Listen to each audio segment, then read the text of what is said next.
আল্লাহ বলেছেন আকিমুস-সালাহ, নামাজ কায়েম করো, এটা ফরজ। সকল ঈদের বড় ঈদ ঈদে মিলাদুন্নবী সাল্লাল্লাহু আলাইহি সাল্লাম, এইটা নিয়ে অনেকে অনেক কিছু করতেছে যে এই শুধু ঈদে মিলাদুন্নবী পালন করলেই কি জান্নাতে যাওয়া যাবে, বা এটার ইতিহাসটা কি তিনি জানতে চেয়েছেন। সকল ঈদের বড় ঈদ ঈদে মিলাদুন্নবী, এই কথাটা কোরআন এবং হাদিসের কোনো জায়গায় নাই। কোরআন এবং হাদিসের মধ্যে আপনি পাবেন কি সলাতুল ঈদাইন, দুই ঈদের নামাজ, কাইফিয়াতু সলাতুল ঈদাইন, দুই ঈদের নামাজের বিবরণ। দুই ঈদ ছাড়া আর কোনো ঈদের কথা কোরআন এবং হাদিসে নাই। এটা আমাদের দেশে এই সমস্ত লোকেরা তৈরি করেছে। কারা? যাদের দিন কায়েমের কোনো চেষ্টা নাই। দিন পরিপূর্ণভাবে পালন করতে হলে দিন প্রতিষ্ঠিত করতে হবে, কিন্তু তারা দিন প্রতিষ্ঠার কোনো কাজ করে না। এখন তারা কি করবে? এই জন্য তারা এমন একটা কাজ লয়েছে যেই কাজটার গুরুত্ব কোরআন এবং হাদিসে নাই।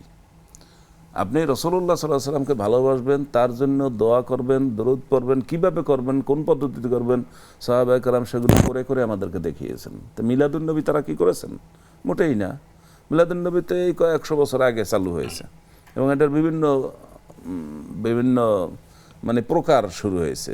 কেউ চেয়ার খালি রাখে, কেউ মানে দাঁড়াইয়া, কেউ বসে, এই সমস্ত। এগুলো শরীয়তের কোনো কিছু না, বরং এগুলো শরীয়তের গণ্ডির বাইরে, এগুলো সব বিদআত।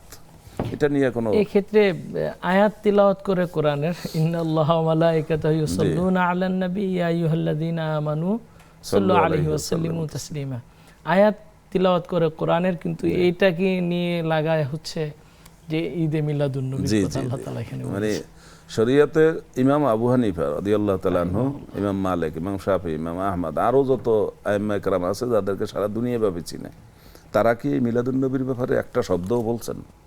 কোনো গবেষণা আছে তাদের? কিচ্ছু নাই। এটা যদি শরীয়তের কোনো একটা দায়িত্ব হতো, দরকার হতো, তাহলে এটার ব্যাপারে তারা চুলচেরা বিশ্লেষণ করতেন। একটা শব্দও তারা বলেন না এই সম্পর্কে। তাদের যুগে এটা ছিলই না। এটা এখনকার যে সমস্ত লোকের কোনো কাজ নাই। দিন কায়েমের বড় ফরজ, সব ফরজের বড় ফরজ কোনটা? দিন কায়েম করা। আল্লাহ বলেছেন আকিমুস-সালাহ, নামাজ কায়েম করা, এটা ফরজ।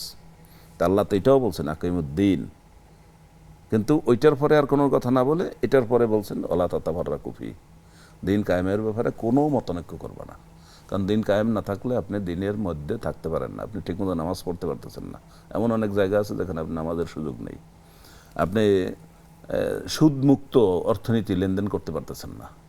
আপনি ইসলামের যে বিধিবিধান, পর্দা পুশিদা, এটা করতে হবে। আপনি যে সমস্ত মাল জিনিস আমরা মার্কেটে পাই, সেগুলো হালাল হারামের কোনো নিশ্চয়তা ওটার গায়ে লেখা নাই। আমি যে গরুর গোশতটা বাজার থেকে কিনে খাই, এটা কি হালাল পদ্ধতিতে জবাই হয়েছে কিনা এটার ব্যবস্থা আছে? দিন কায়েম না থাকার কারণে এটা নাই।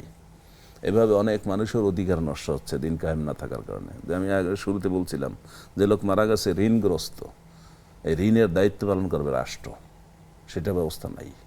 দিন কায়েমের কাজ যারা না করে, তারা এই মানে যে কাজগুলো শরীয়তের কোনো কাজ না, সেইগুলো নিয়ে ব্যস্ত থাকে।